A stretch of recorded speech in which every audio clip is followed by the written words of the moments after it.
아니, 지금 무슨 말씀을 하시는 거예요? 비상착륙이라뇨? 그것도 한국으로요? 흔들리는 비행기 안에서 안내방송을 듣고 충격에 빠진 한 여성이 있습니다. 기상 악화로 인해 한국으로 비상착륙한 후 인생이 180도 바뀌게 되었는데요. 도대체 어떤 일이 있는지 오늘의 사연을 바로 시작하겠습니다. 안녕하세요. 저는 체코 플젠이라는 도시에 살고 있는 에스터라고 합니다. 혹시 맥주 좋아하시나요? 제가 태어난 도시 플젠은 체코의 국민 맥주로 꼽히는 필스너 우르켈의 본고장이에요. 그래서 주로 관광객분들은 양조장 투어를 많이 오시죠. 저희 아버지도 양조장에서 일을 하셨는데 저희 집 형편은 그리 넉넉하지 못했습니다. 저희 어머니는 어렸을 때 사고로 돌아가시고 아버지와 저 그리고 여동생 이렇게 세 식구가 전부였죠. 그러던 어느 날 아버지가 양조장에서 크게 사고가 나셨고 원래 하던 일을 계속 하실 수 없으셨어요. 그때 제가 한참 학생이었는데 당장 아버지의 수입이 끊기면 가족이 모두 길바닥에 나앉을 판이었죠. 이런 아버지의 사정을 딱하게 여기신 양조장 사장님께서 그나마 경비 업무를 맡겨주셔서 아버지께서는 근근히 일을 하실 순 있었지만 수입은 현저하게 줄었습니다. 그때부터 저는 얼른 돈을 많이 벌어 집에 보탬이 되어야겠다 다짐했고 어떻게 하면 돈을 많이 벌 수 있을까 생각했죠. 근데 제가 그렇게 머리가 좋지 않아서 도대체 어떤 일을 해야 하나 한참 고민하고 있는데 학교 선생님께서 승무원을 추천해 주셨습니다. 선생님께선 제가 다른 건 몰라도 언어에는 재능이 좀 있으니 언어를 배워서 승무원을 해보라고 하셨고 저는 대학에 가자마자 승무원이 되기 위한 준비를 시작했어요. 주중엔 학교를 다니며 언어를 공부했고 주말엔 아르바이트로 학비를 벌었습니다. 몸은 힘들었지만 아픈 아버지와 어린 동생이 있으니 이제 제가 가장이라는 생각에 열심히 준비했습니다. 게다가 같이 승무원을 준비하는 친구 클라라도 있어서 외롭지 않았어요. 그러던 어느 날 승무원 채용 공고가 하나 둘 뜨기 시작했고 클라라와 함께 어딜 가야 하나 고민하고 있었죠. 그런데 클라라는 자긴 이미 정했다며 생각할 것도 없이 중국 항공사로 간다고 했어요. 남자친구가 중국인이었던 클라라는 중국은 앞으로 엄청 부자가 될 거고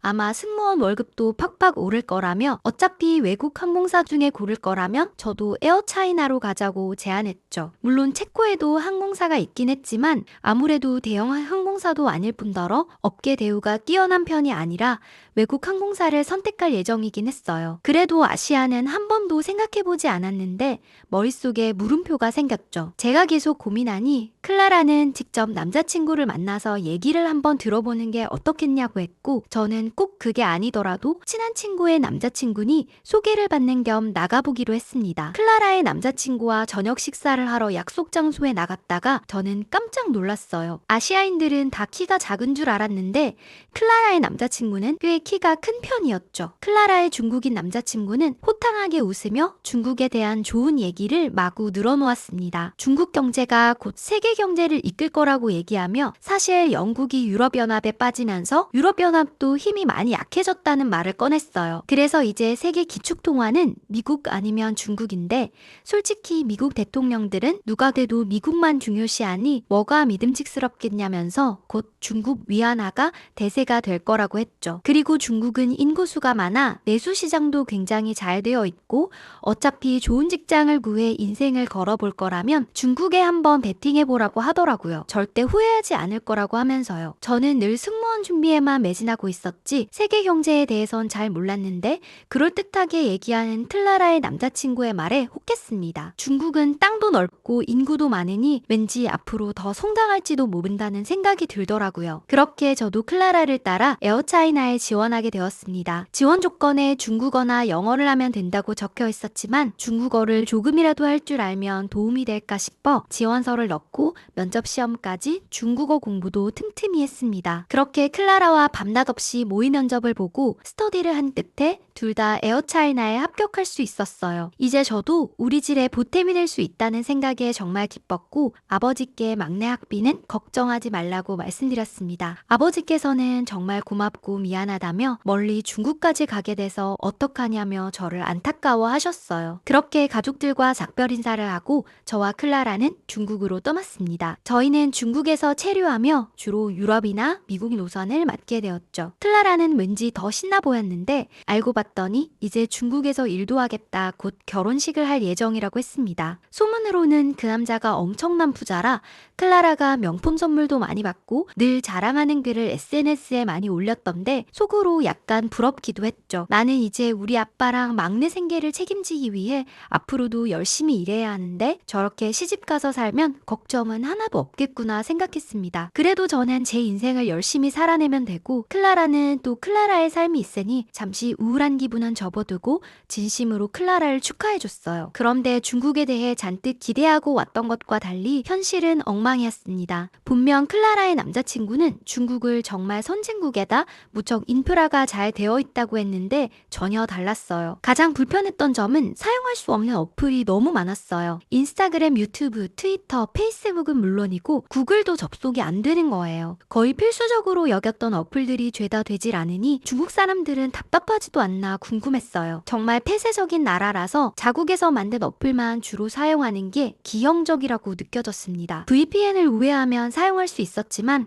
그것도 꽤 번거로워서 체코의 가족들과 SNS로 소통하는 게 굉장히 어려웠죠. 굳이 아빠와 동생이 따로 중국 어플을 깔아야 했어요. 게다가 위안화 환전이 정말 힘들었습니다. 여행을 위해 소액 환전하는 건 쉬웠지만 월급을 받아 체코로 보낼 때가 문제였어요. 일단 중국은행에서 달러 인출이나 해외 송금을 하기 위해서는 수수료가 많이 드는 건 기본이고 터무니없이 많은 서류가 필요했습니다. 저희 회사의 서류뿐만 아니라 공공기관의 서류까지 챙겨야 해서 서류 준비에만 일주일이 좋게 걸렸죠. 그게 너무 힘들고 번거로워서 위험하더라도 사설 환전소를 찾게 될 때도 있었습니다. 분명 위안화가 대세가 된다면서 이렇게 위안화 유출을 막기 위해 절차를 복잡하게 해놓다니 클라라의 남자친구가 영 못 믿어올 지경이었습니다. 그런데 사실 여기까지만 해도 다른 나라에 왔으니 어쩔 수 없는 일이라 여겼어요. 제가 감내해야 할 부분이라 생각했죠. 그런데 제가 정말 참기 힘들었던 건 바로 같이 일했던 중국 승무원들이었어요. 보통 승무원들은 서비스 마인드가 매우 뛰어나고 그래도 어느 정도 기본 매너를 갖춘 사람들이라고 생각했어요. 그렇지만 중국 승무원들은 에티켓이라고는 찾아볼 수 없었죠. 어딜 가든 큰 목소리로 말하고 쓰레기를 공공장소에 아무데나 버리기도 했어요. 보통 함께 여행을 하다 보면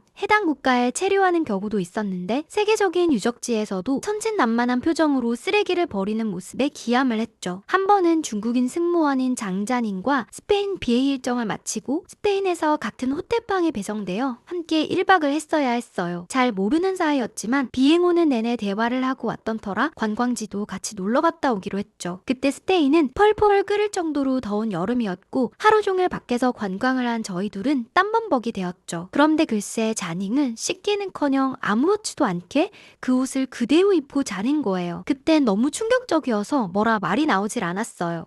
어떻게 씻지도 않고 잘 수 있는지 그날 밤엔 정말 찝찝해서 괴롭더라고요. 중국 승무원과 같이 방을 쓸 때마다 이런 일들이 한두 번이 아니었고 계속해서 쌓이다 보니 너무 스트레스가 되었어요. 비행 스케줄이 나올 때마다 예민해졌고 점점 지쳐갔습니다. 그렇지만 힘들게 얻은 일자리였고 아직 집에 생활비도 보내야 하니 막상 그만두더라도 딱 2년만 버티자고 했죠. 너무 쉽게 그만두면 다음 직장을 구할 때 문제가 생길 수 있기 때문이었습니다. 저는 2년 후 저를 위한 보상으로 여행을 한번 가보자고 생각했고 제가 퇴사 기념 여행지로 삼은 곳은 일본이었습니다. 원래 유럽에 살고 있으니 유럽은 애초에 염두에 두지 않았고 근무 중 일본 승객들이 참 좋았습니다. 일본 승객들은 하나같이 깔끔하고 친절했기 때문에 중국과 정반대였죠. 퇴근 후 짬이 날 때마다 일본어를 배우기도 했어요. 일본어를 배우는 시간만큼은 얼른 중국을 떠나 여행할 수 있을 거란 기대에 공부하는 시간이었지만 정말 즐거웠죠. 그렇게 2년만 버티자고 다짐을 했는데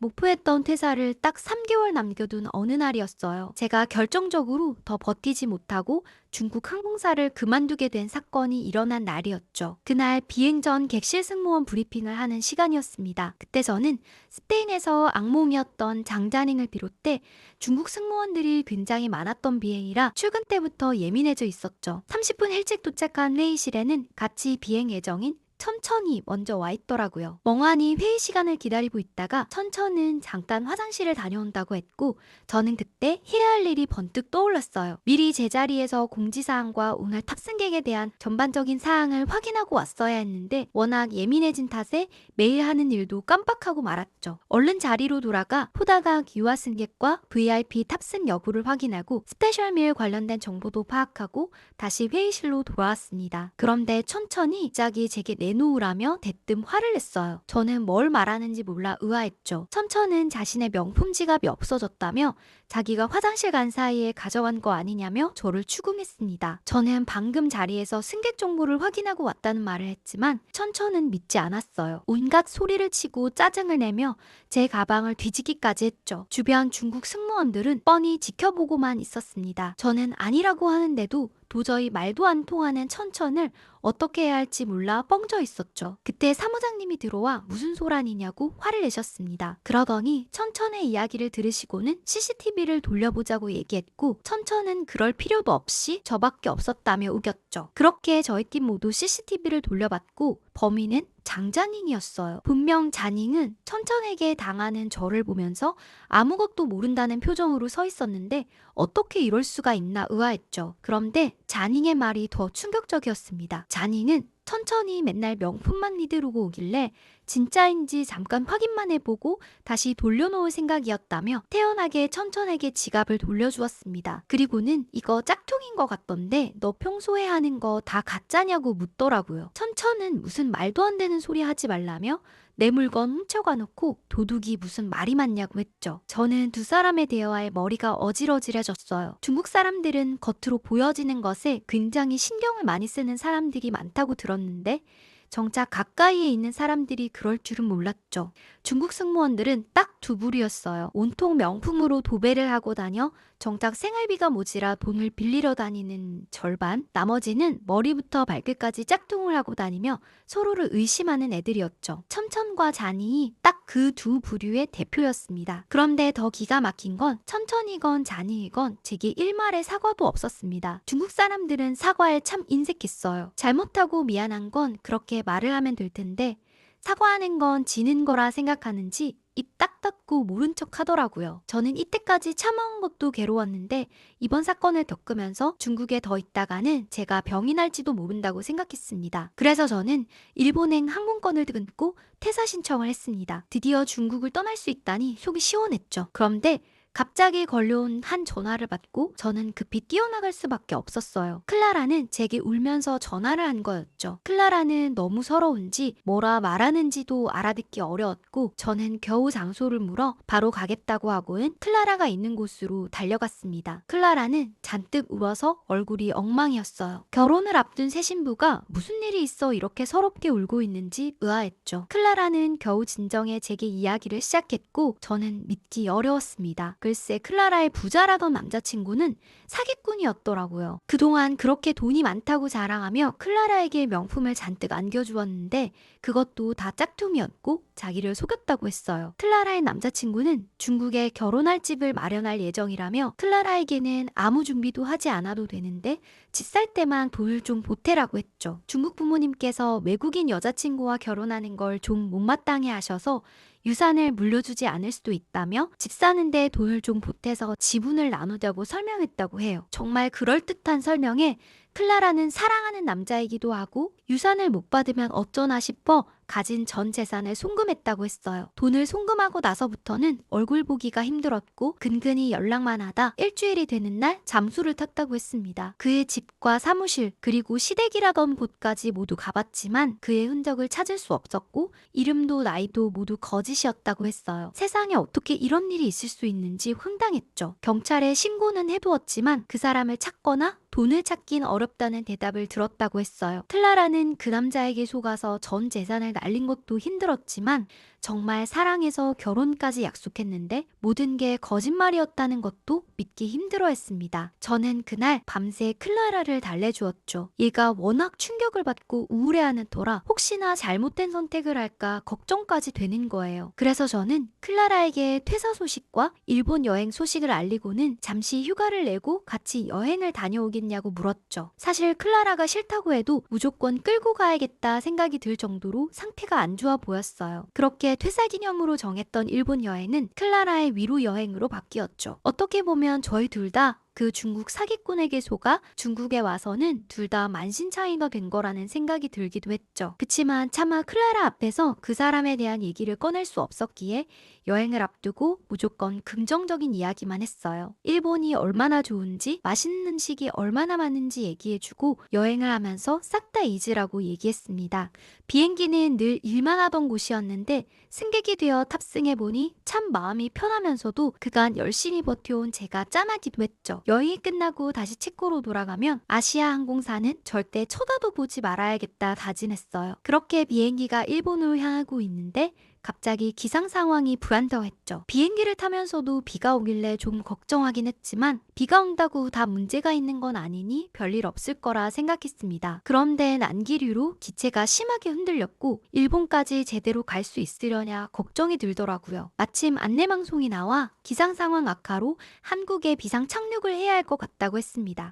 안내방송을 듣고 클라라는 더 우울했어요. 자긴 진짜 인생이 망했나 보다며 비상 착륙은 진짜 흔치 않은 일인데 어쩜 내가 여행 갈 때 이런 일이 생기냐고 말이죠. 저는 머리를 굴려 한국이 요새 K-팝도 유행이고 라면에 김밥도 이럴 때 한번 먹어보자며 클라라를 달랬어요. 그렇게 비행기는 한국에 도착했고 승무원들은 3시간 정도 기상 상황을 확인해보고 가능하면 다시 출발하고 그게 어려우면 연계된 호텔에 객실을 마련해주겠다고 했죠. 하는 수 없이 저희는 공항에 대기해야 했습니다.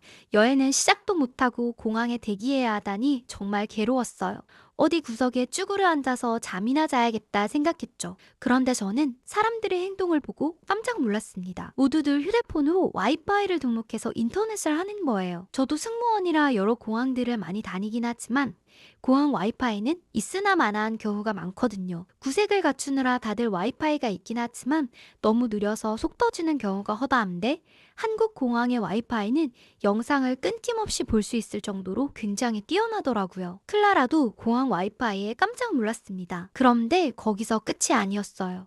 어떤 한 무리의 사람들이 우르르 무리를 지어 어딘가로 이동했습니다. 클라라와 저도 궁금해서 그 사람들을 따라갔죠. 제가 도착한 곳은 연세구역 근처였는데 거기서 행사를 진행하고 있었어요. 고운 한복을 입은 사람들이 굉장히 많았고 알고 봤더니 하루에 특정 시간마다 이루어지는 이벤트라고 했어요. 저는 한국 전통의상을 보고 감탄할 수밖에 없었습니다. 정말 아름다운 자수에 수려한 실루엣에 감탄밖에 안 나왔어요. 그리고 포토타임도 가질 수 있어서 클라라와 열심히 사진도 찍었습니다. 저희는 한국 공항의 다채로운 이벤트에 놀랐어요. 와이파이처럼 기본 인프라도 잘 갖춰 있을 뿐더러 이런 행사까지 하더니 놀랍더라고요. 궁금해서 인천공항 홈페이지에 들어가 봤더니 오늘 저희가 봤던 행사 말고도 국악공연이나 전통문화센터를 구경할 수도 있고 여러 작가들의 작품도 전시되어 있었습니다. 휴대폰을 하지 않고도 엄청나게 즐길 거리가 많아서 클라라와 하나하나 가보기로 했죠. 곳곳에 사진 찍을 곳도 많았는데 이렇게 공항에서 재밌게 시간을 보낸 적은 처음이었습니다. 그러다 배가 출출해졌고 면세점 내에 식당가로 이동했어요. 처음엔 고민 없이 피자나 파스타를 먹을까 하다가 문득 한국의 음식이 궁금해지더라고요. 라면이나 김밥을 먹어보고 싶었는데 그 메뉴가 없어 좀 아쉬웠지만 다른 한 식당이 눈에 보여 그 식당에서 밥을 먹기로 했죠. 저는 직원의 추천을 받아 육회비빔밥이라는 걸 주문했고 클라라는 나주곰탕을 주문했습니다. 옆 테이블에 나오는 음식들을 보니 하나같이 먹음직스러워서 한식집에 오길 잘했다는 생각이 들었습니다. 그런데 저는 깜짝 놀라고 말았습니다. 2가지 메인 음식만 시켰는데 사이드 음식이 5가지나 나온 거예요. 그래서 외국인이라 잘 모른다고 혹시 덤테이를 씌우는 건가? 하고 화가 났지만 차분한 목소리로 이건 제가 시킨 게 아니에요 하고 말씀드렸습니다. 그랬더니 직원이 웃으면서 한국 음식은 원래 이렇게 반찬이 나오는 나오는 거라고 하더라고요. 저는 믿을 수가 없어서 아니 이걸 공짜로 준다고요? 하고 되물어볼 수밖에 없었죠. 반찬으로 나오는 음식들도 하나하나 손이 많이 가는 것 같았는데 이게 공짜라니? 한국 사람들은 정말 인심이 좋다고 생각했습니다. 그런데 저는 막상 나온 메인 음식을 보고 솔직히 실망했습니다. 우선 클라라의 나주곰탕은 무슨 우유를 부어놓은 것 같았는데 스프라면 묵직하게 떠지는 거라도 있지 맹물 같은 느낌이었습니다. 그리고 저희 육회 비빔밥은 충격이었어요.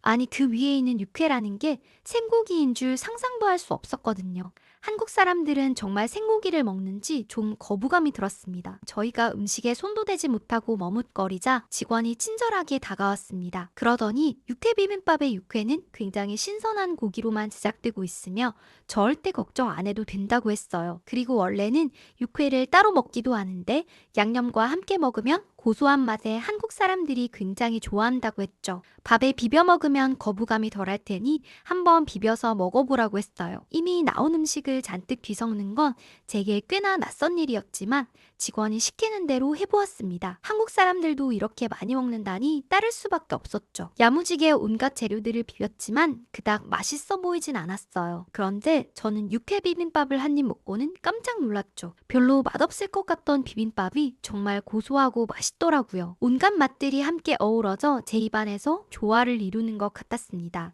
그리고 거부감이 들었던 육회가 비빔밥의 맛을 한층 업그레이드 시켜주는 느낌이었습니다. 오히려 육회를 더 추가하고 싶었고 먹으면 먹을수록 진짜 육회만 한번 먹어보고 싶다는 생각이 들었습니다. 제가 잘 먹는 모습을 보고 직원은 흐뭇하게 웃더니 클라라의 음식도 설명해주기 시작했어요. 곰탕은 고기를 넣어 푹 끓인 음식인데 보통 지역마다 요리법이 조금씩 다르다고 해요. 그런데 나주 지역에서는 사고를 넣지 않았는데도 불구하고 진한 맛이나 다른 지역과 차별화되어 나주곰탕이라는 이름으로 불린다고 하더라고요. 고기를 푹 끓여서 이런 하얀 국물이 나다니 좀 신기했어요. 직원의 설명을 듣고 나서 그 음식에 대한 이해가 된 덕분인지 쉽게 손이 가더라고요. 클라라는 한번 떠먹어보더니 묘한 표정을 지었습니다. 처음 먹어보는 맛인데 엄청 건강식인 것 같다고 몸이 튼튼해지는 느낌이라고 했죠. 그리고는 기운이 펄펄 나는 것 같다며 정말 맛있다는 얘기를 하면서 곰탕을 열심히 먹기 시작했습니다. 둘 다 처음 도전해보는 한식이었지만 성공적으로 마무리했고 다른 한식들도 더 먹어보고 싶다는 생각이 들었죠. 그리고 공항 내에 또 다른 장소로 한번 가볼까 생각하던 차에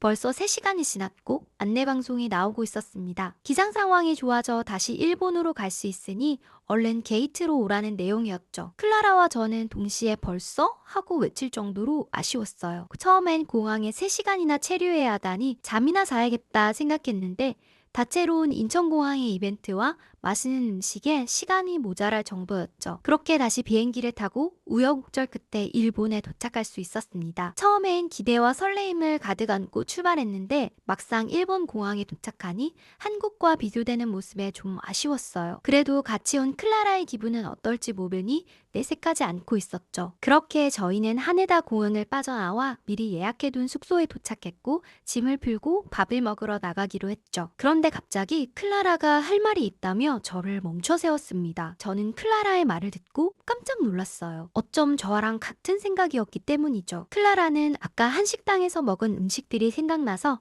저녁에도 한국 음식을 좀 먹고 싶은데 어떻게 생각하냐고 물었죠. 제가 열심히 찾아왔으니 좀 미안한 마음이 든다고 하면서요. 그런데 저도 클라라와 같은 생각이었기 때문에 나도 다른 음식을 한번 더 먹어보고 싶다고 한식당을 한번 찾아볼까? 하고 제안했죠. 뜻이 맞은 저희는 그제서야 신나서 도쿄에 있는 한식당을 찾기 시작했습니다. 일본까지 와서 느닷없는 한국 식당이라니 좀 웃겼지만 어쨌든 지금 저희가 먹고 싶은 걸 먹는 게 제일 중요한 거 아니겠어요? 저희는 단연간 체류지에서 여행했던 경험으로 구글 리뷰를 전부 뒤져 한국인 리뷰가 가장 많은 도쿄 골목의 한 한식집을 찾았습니다. 리뷰를 보면 사장님이 실제 한국분이신데다가 일본에서 일하는 한국인들이 정말 많이 찾는 집이라고 되어 있었죠. 이미 식사 시간이 좀 지난 터라 가게는 좀 한산했고 저희가 가게에 들어가자 사장님은 좀 당황하신 듯 했습니다. 하긴 체코 여자 2명이 일본에서 한식당을 오는 경우가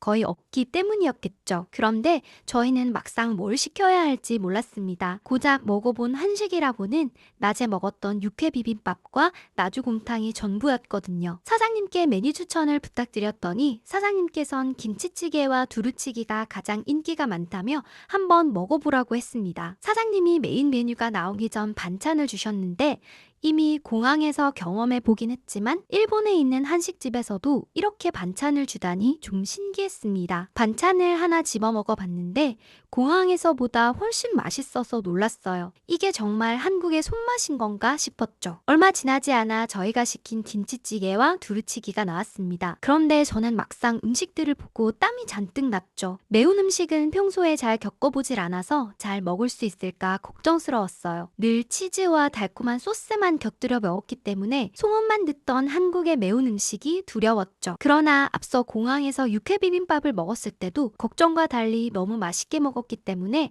고민 없이 김치찌개를 크게 한 스푼 떠서 먹어보았습니다. 그리고는 두 눈이 번쩍 떠졌죠. 온갖 맛이 조화롭게 이루어지는 국물에다 두툼한 고기 그리고 아삭하게 씹히는 김치가 정말 맛있더라고요. 살짝 맵긴 했지만 충분히 먹을 수 있는 매운맛이었어요. 그리고는 두루치기를 포크로 콕 찍어 먹어봤는데 정말 미친 맛이었어요. 한국 소스는 어쩜 이렇게 맛있을 수가 있죠? 사장님께 두루치기 소스 레시피를 알려달라고 하고 싶었어요. 이 비법 소스만 있다면 온갖 고기도 다 맛있게 먹을 수 있을 것 같더라고요. 이 소스를 체코로 가져가서 식당을 열면 전 아마 금방 부자가 될 것 같다는 생각까지 들었죠. 와, 진짜 말도 안 된다는 말을 내뱉으며 밥 2공기를 뚝딱 해버렸어요. 사장님은 한식을 진짜 좋아하시나 보다며 저희에게 물었고 저희는 솔직히 오늘 점심 때 처음 먹었다고 말씀드렸습니다. 그러자 호탕하게 웃으시곤 이거 말고도 더 맛있는 한식이 참 많다며 많이 드셔보시라고 하더라고요. 그 말을 들은 클라라와 저는 이거보다 더 맛있는 게 있을 수 있냐며 놀라 한국 음식에 대한 궁금증이 생겼습니다. 먹어봤던 건 고작 4가지 메뉴뿐이었지만 제각각 다양한 매력을 가지고 있었고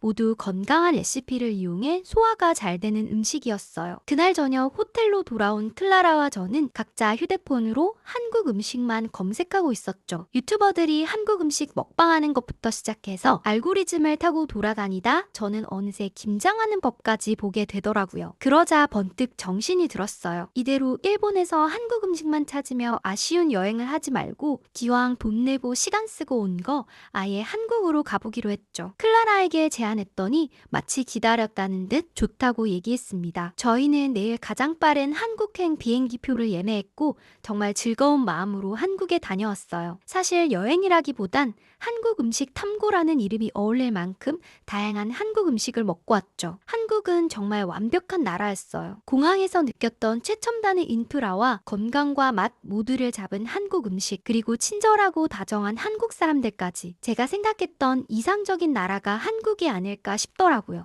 한국 여행을 하면서 저도 모르게 한국 항공사를 검색해봤고 결국은 한국 항공사의 채용 공고에 원서를 넣고 말았어요. 결과는 어떻게 될지 모르지만 한국에서 살면 정말 좋을 것 같다는 생각이 들었기 때문입니다. 저를 보고 클라라도 중국은 지긋지긋하다며 한국으로 오겠다고 사표를 쓸 예정이에요. 우연히 비상착륙을 하게 되어 겪게 된 한국이었는데 제가 여기서 일하고 살 생각까지 하다니 이건 마치 인연이었던 것 같아요. 만약 한국 승무원에 합격하게 되면 장거리 노선에 배정받을 것 같은데 혹시라도 마주치게 된다면 반갑게 인사해 주시면 좋겠습니다. 오늘 에스터 씨의 사연 어떻게 들으셨나요? 사람 일이라는 건 참 한 치 앞도 모르는 것 같아요. 에스터 씨도 중국에서의 나쁜 기억을 잊고 즐거운 한국 생활을 하셨으면 좋겠고 클라라 씨도 못된 사기꾼을 그만 잊어버리고 훨씬 좋은 사람과 멋진 인연을 만들 수 있길 바랍니다. 다음에 더 감동적인 사연으로 돌아오겠습니다. 항상 응원 댓글 달아주시는 분들 고맙습니다.